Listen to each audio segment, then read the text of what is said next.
হযরতে ওমর রাদিয়াল্লাহু তাআলা আনহু ইনসাফ প্রতিষ্ঠা করেছেন। কেমন ইনসাফ ছিল!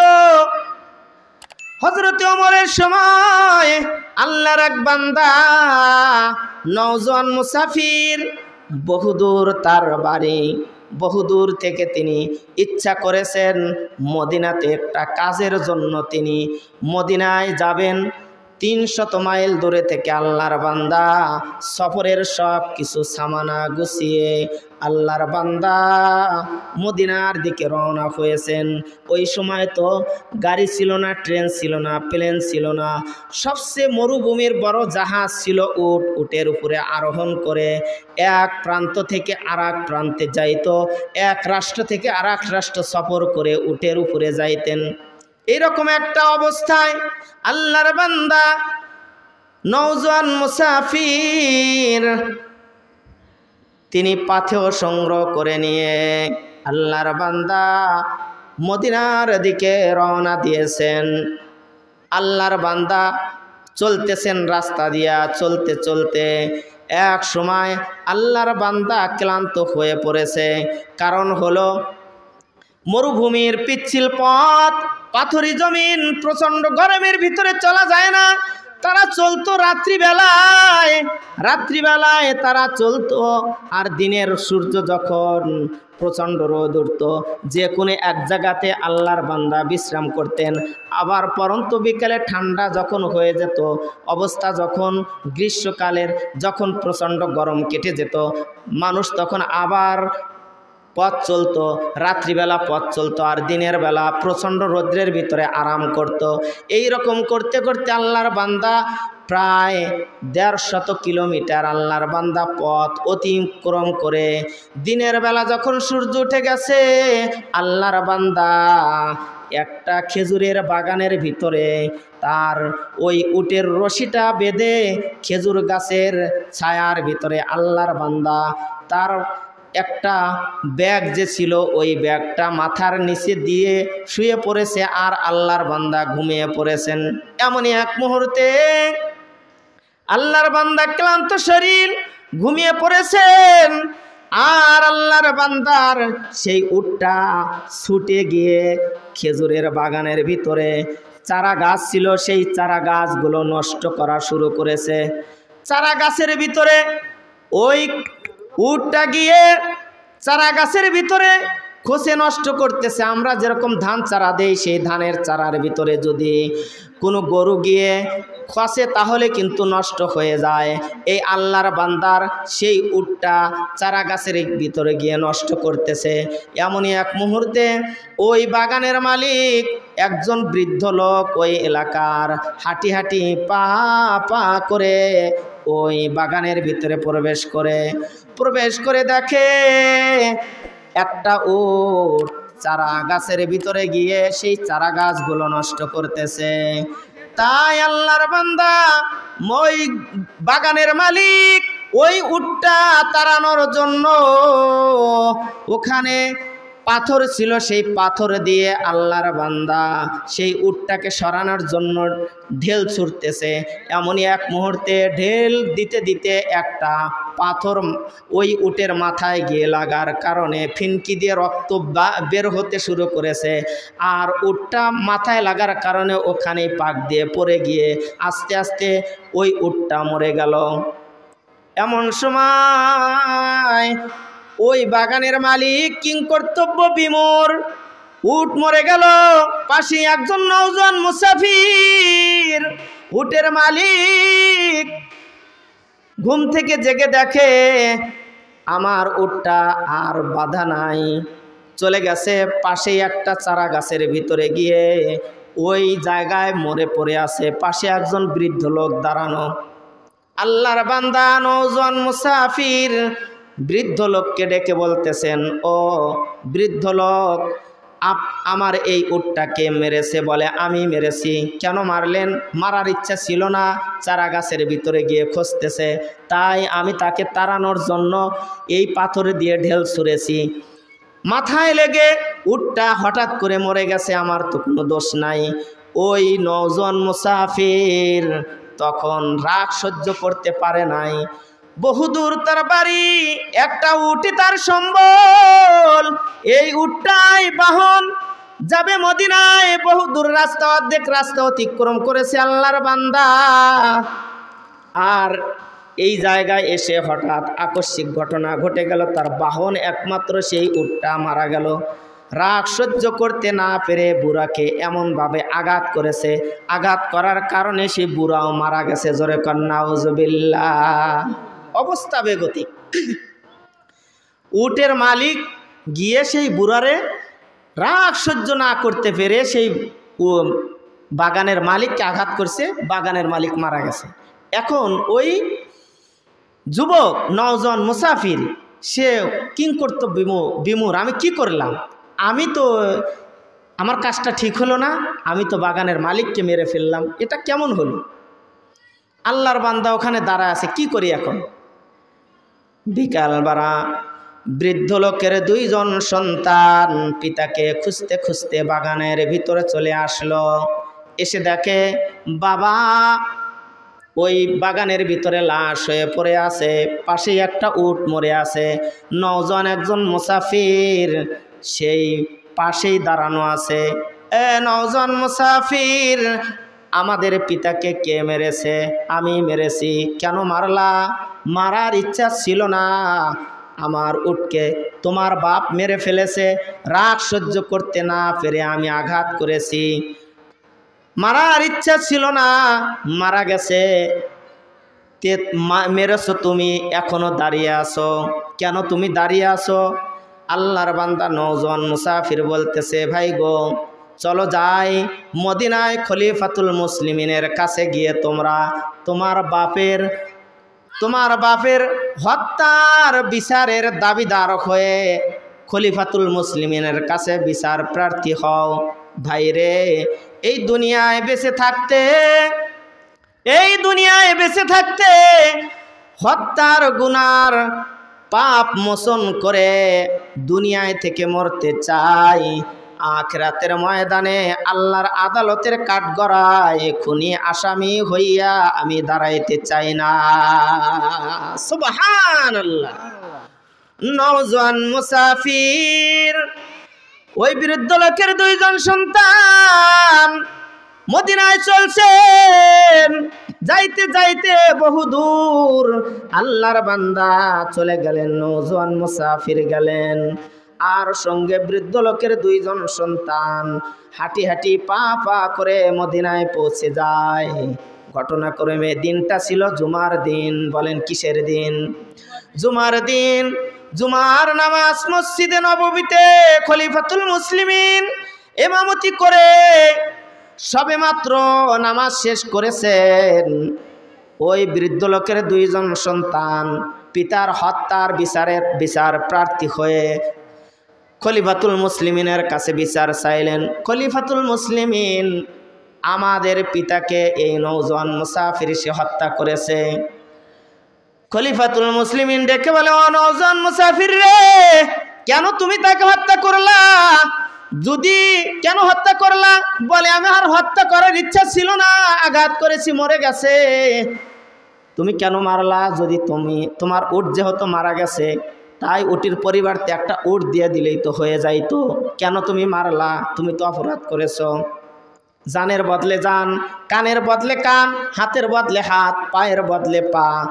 এই কারণে এখন তুমি যেহেতু তাদের পিতাকে মেরেছো, এই জন্য তুমি এখন মৃত্যুর জন্য প্রস্তুত হয়ে যাও। মসজিদে নববীর পাশেই তোমাকে মৃত্যুদণ্ড দেওয়া হবে। যুবকের জন্য এই রকম মঞ্চ তৈরি করা হলো। আল্লাহর বান্দাকে সেখানে ফাঁসির কাষ্ঠে ঝোলানো হবে। জল্লাদকে হুকুম করা হলো, জল্লাদ রে, আল্লাহর বান্দার ফাঁসির দণ্ড তুমি কার্যকর করে ফেলো। মসজিদ নববীর চত্বরের ভিতরে আল্লাহর বান্দা যুবকের মৃত্যুদণ্ড কার্যকর করবে। জল্লাদ আসতেছে। খলিফাতুল মুসলিমিন ডেকে বলেন, ও তোমার কি এখন কোনো আবদার আছে? তোমার কি কোনো প্রত্যাশা আছে নাকি? ও খলিফাতুল মুসলিমিন, আমার প্রত্যাশা একটা। কি প্রত্যাশা? আমি একজন দূরদেশের মানুষ, নওজোয়ান মুসাফির, আমি একজন ব্যবসায়ী, ব্যবসা করতে গিয়ে আমি আমার এলাকার ইহুদির কাছ থেকে আমি টাকা ধার নিয়েছিলাম, এখনো তাকে টাকাগুলো পরিশোধ করি নাই, দেওয়ার সময় এখনো আসে নাই। আমি যে টাকা ধার নিয়েছি, এই টাকা ধার নেওয়ার খবরটা আমার পরিবারের কেউ জানে না, ইহুদিও আমার বাড়ি চেনে না।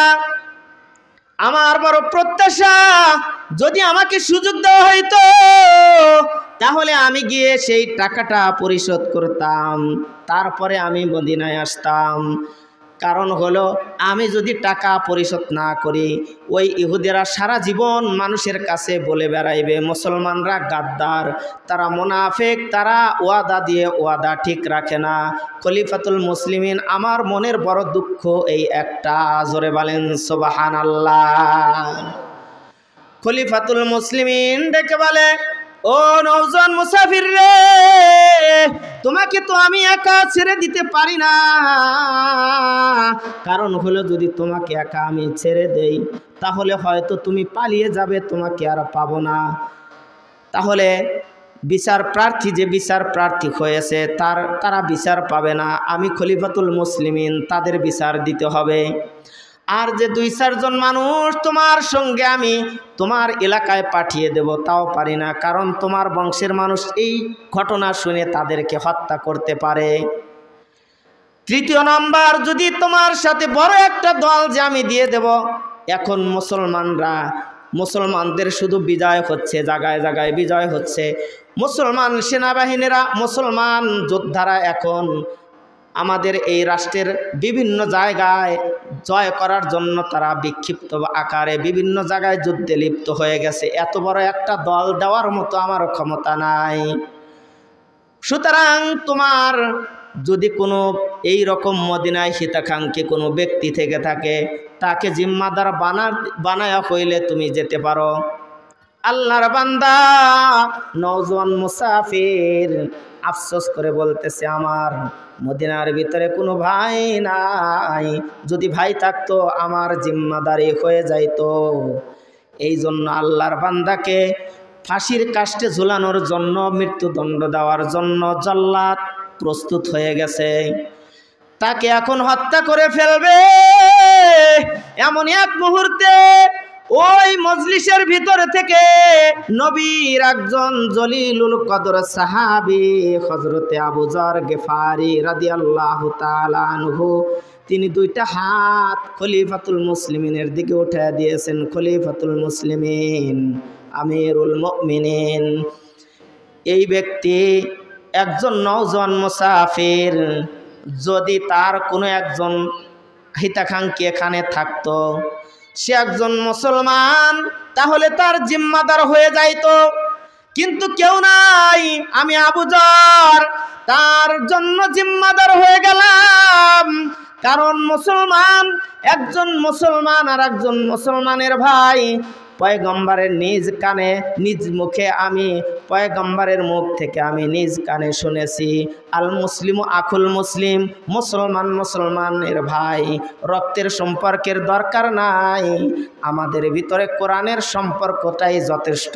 সুতরাং আমি আবু যর ওই নওজোয়ান মুসাফিরের জন্য আমি জিম্মাদার হয়ে গেলাম। সুবহানাল্লাহ।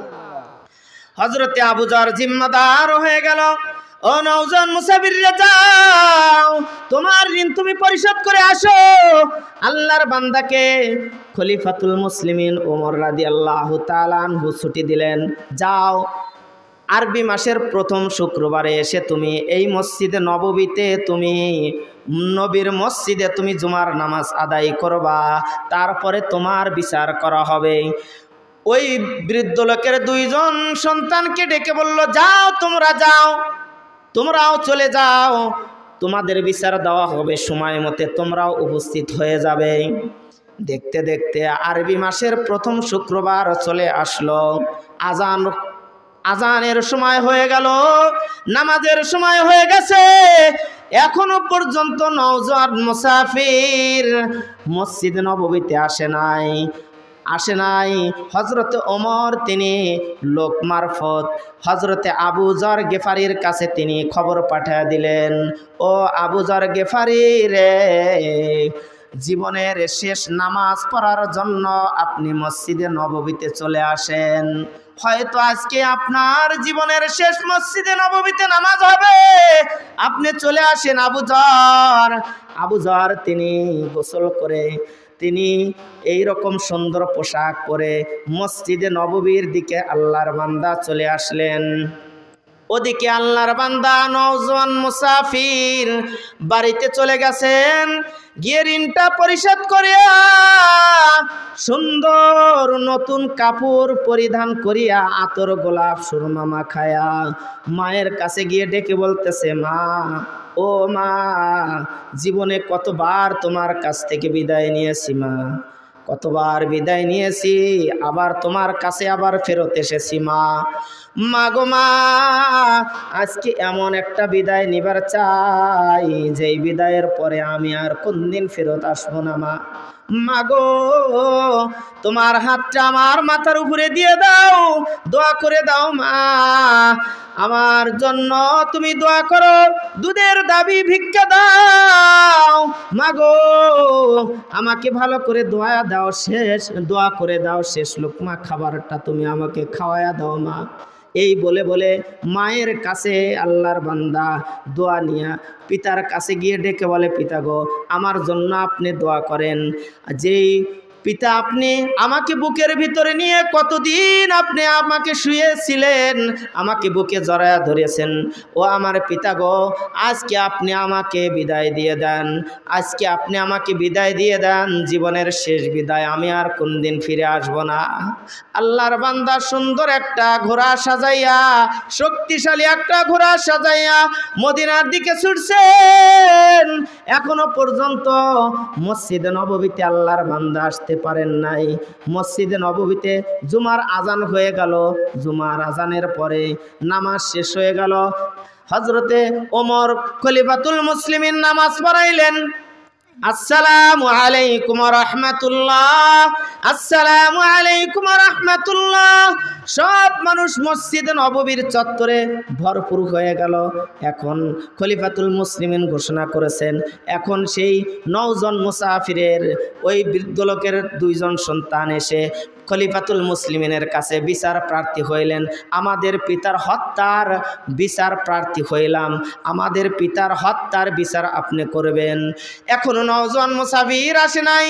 খলিফাতুল মুসলিমিন ওমর রাদিয়াল্লাহু তাআলা আনহু তিনি ঘোষণা করলেন, আজকে এখন বিচার হবে, যেহেতু 9 জন মুসাফির আসে নাই।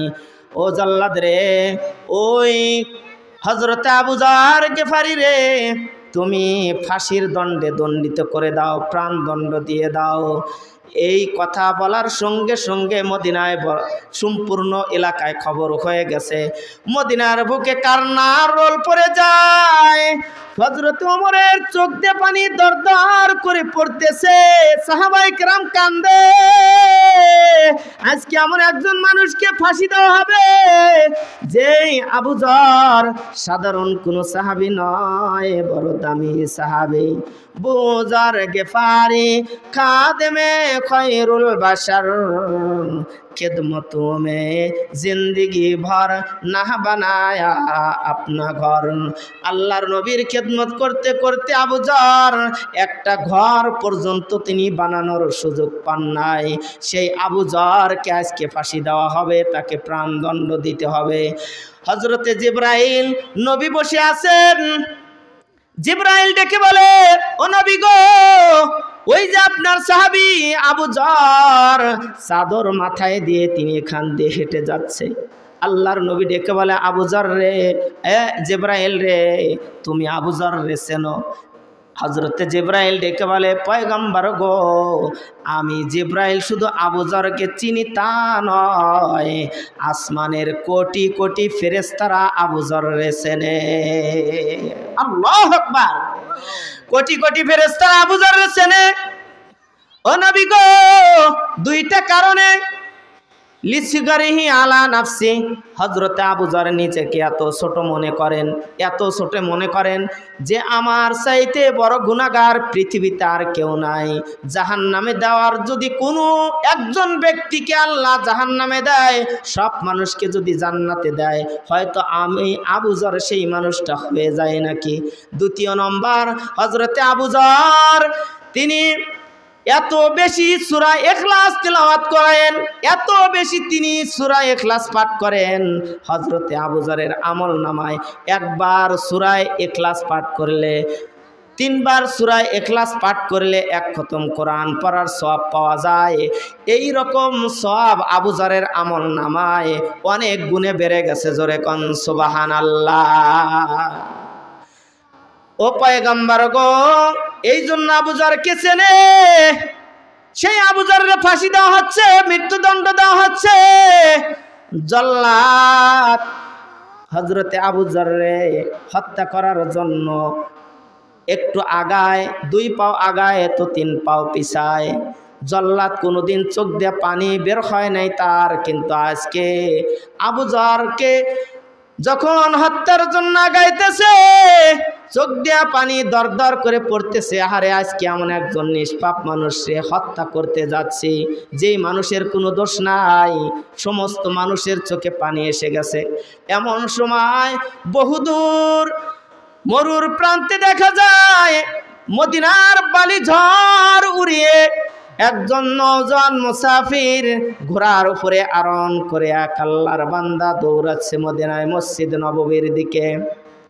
সবাই ডেকে বলে, খলিফাতুল মুসলিমিন, আপনি এই ফাঁসির দণ্ডটা একটু বিলম্ব করেন, হয়তো সেই নওজোয়ান মুসাফির এসে আসতেছে, অপেক্ষা করতেছে। এমন সময় দেখা গেল ওই নওজোয়ান মুসাফির সেখানে উপস্থিত হয়ে গেলেন।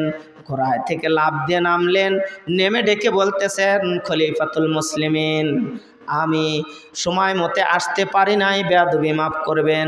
রাস্তার ভিতরে এই ঘোড়ার উপরে যেই হাওদা থাকে, জিনপুষ থাকে, সেইটা ভেঙে নষ্ট হয়ে গিয়েছিল, এই জন্য আসতে বিলম্ব হয়ে গেছে খলিফাতুল মুসলিমিন, তাই আমাকে মাফ করবেন। আমাকে আবু যররে ওই ফাঁসির দণ্ড থেকে নামায়া আমাকে সেই জায়গায় ফাঁসির দণ্ডতে দণ্ডিত করেন। আমি দুনিয়ায় বেঁচে থাকতে পাপ মোচন করে কবরে যেতে চাই, আল্লাহর আদালতে আমি খুনি আসামি হইয়া দাঁড়াইতে চাই না। সুবহানাল্লাহ। আল্লাহর বান্দা যখন এই কথা বলছে, আবু যররে সেখান থেকে নামানো হলো। এমন সময় যখন ওই ব্যক্তিকে উঠে দেওয়া হয়েছে, জল্লাদ তাকে হত্যা করবে, এমন সময় সেই বৃদ্ধ লোকের 2 জন সন্তান ডেকে বলতেছে, খলিফাতুল মুসলিমিন, আমিরুল মুমিনিন, যেই মানুষটা বহুদূর থেকে নিজে পবিত্র হওয়ার জন্য ঋণ পরিশোধ করে, নিজে পবিত্র হওয়ার জন্য মদিনায় মসজিদে নববীতে এসে নিজে নিজের জানকে বিসর্জন দেওয়ার জন্য সে নিজেই তৈরি হয়ে গেল, প্রস্তুত হয়ে গেল। আমাদের জানা হয়ে গেছে, আমরা বুঝতে পেরেছি এই লোকটা ইচ্ছাকৃতভাবে সে মানুষ মারতে পারে না, হয়তো তার দ্বারা কোনো অঘটন ঘটে গেছে, তার কারণে সে নিজেই এখন আফসোস করছে। ও খলিফাতুল মুসলিমিন, সে মানুষ মারতে পারে না ইচ্ছাকৃতভাবে, তাই আমাদের পিতাকে যে হত্যা করেছে আমরা তাকে মাফ করে দিলাম, নিজের ভাই বানায়া তাকে আমরা নিজের বাড়িতে তাকে আমরা নিয়ে যাব।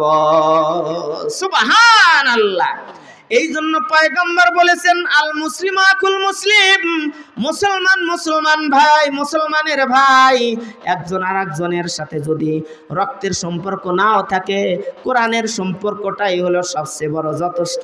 এখান থেকে আমরা 2টা শিক্ষা পাইলাম, একজন মুসলমান আর একজন মুসলমানের ভাই, আর হলো খলিফাতুল মুসলিমিনের ন্যায় বিচার হলো সবচেয়ে বড় জিনিস। তিনি কোনো ন্যায় বিচার করতে একটু কুণ্ঠাবোধ করেন নাই, কোনো মানুষের দিকে তাকান নাই, কোনো মানুষ, কোনো বড় মানুষ দেখে, কোনো সম্মানিত মানুষ দেখে তার বিচারটা হালকা করবে, এইটা তিনি করেন নাই, যার কারণে তার রাষ্ট্রের ভিতরে অর্ধ পৃথিবীর শাসক ছিলেন। এই জন্য তার রাষ্ট্রের ভিতরে কোনো অন্যায় হয় নাই। এক এলাকা থেকে হাজার হাজার মাইল দূরে থেকে একজন মহিলা রাত্রিবেলায় সফর করে দেশের অন্য প্রান্তে যাইতেন, নিরাপদে কোনো আক্রমণের ভয় তাদের ভিতরে ছিল না। সুবহানাল্লাহ। এই জন্য ন্যায় বিচার যারা প্রতিষ্ঠা করবে, আল্লাহর রাসূল বলেন সাবাতুন ইয়াজিল্লুহুমুল্লাহু ইয়াওমা লা ইল্লা জিল্লুহু ইমামুন আদিলুন। 7 শ্রেণীর ব্যক্তি আল্লাহর আরশের নিচে জায়গা পাবে, যেই দিন আল্লাহর আরশের ছায়া ব্যতীত কোনো ছায়া থাকবে না। 7 শ্রেণীর ব্যক্তি আল্লাহর আরশের নিচে ছায়া পাবে, যারা ন্যায় বিচার প্রতিষ্ঠা করেছেন সমাজে, রাষ্ট্রে, গ্রামে, যারা ন্যায় বিচার প্রতিষ্ঠা করেছেন ওই সমস্ত মানুষগুলো আল্লাহর আরশের নিচে কাল কিয়ামতের ময়দানে ছায়া পাবেন।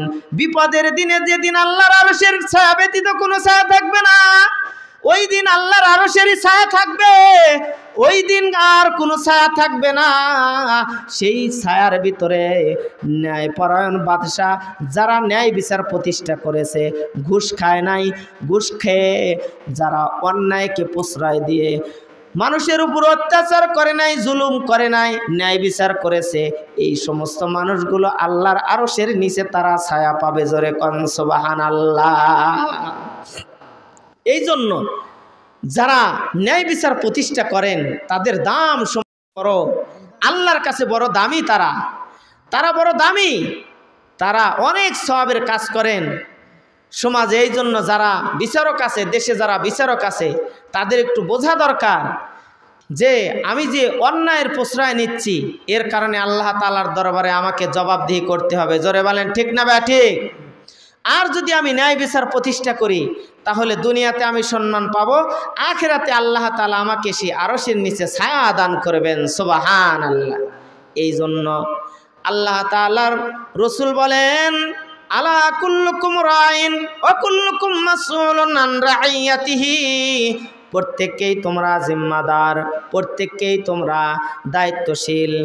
এই জন্য তোমরা নিজেরা যতটুকু দায়িত্বপ্রাপ্ত, কেউ নিজের সংসারের, কেউ নিজের এলাকার, কেউ নিজের গ্রামের, কেউ সমাজের দায়িত্বশীল। যে যতটুকু দায়িত্বশীল ওই সম্পর্কে অতটুকু সম্পর্কে আল্লাহ তাআলার কাছে তোমার জবাবদিহি করতে হবে। তুমি সমাজে ন্যায় বিচার প্রতিষ্ঠা করেছো কিনা, তুমি সমাজে ইনসাফ প্রতিষ্ঠা করেছো কিনা, গ্রামে প্রতিষ্ঠা করেছো কিনা, এইরকম আল্লাহ তাআলার কাছে জবাবদিহি করতে হবে। জোরে বলেন ঠিক না ব্যাঠে? এই জন্য যারা বিচারক তাদের আল্লাহ তাআলার কাছে বড় সম্মান। আর হযরত ওমর রাদিয়াল্লাহু তাআলা আনহু এটাই বুঝাইতে চেয়েছেন, তিনি বিচার করছেন, বিচার করে তিনি পৃথিবীতে একটা নজির স্থাপন করে গেছেন। তার সময়ে মানুষ নির্বিঘ্নে চলাফেরা করেছেন, কোনো ভয় ছিল না, এবং সমস্ত মানুষ রাত্রিবেলায় একজন মেয়ে, মা আর মেয়ে, তারা দুধের ভিতরে পানি দিতেও তারা ভয় করেছেন, না জানি হযরত ওমর দেখে ফেলেন নাকি। জোরে কোন মারহাবা, আরো জোরে বলেন সুবহানাল্লাহ। কেন? এটা ন্যায় বিচারের একটা প্রভাব। ন্যায় বিচারের প্রভাবের কারণে যেখানে ওই রাত্রিবেলায় নিজের ঘরের ভিতরে ঘরের দরজা দেওয়া, সেখানে দুধে পানি দিবে, এটাও ভয় পেয়েছেন, কারণ দেশের ভিতরে ন্যায় বিচার।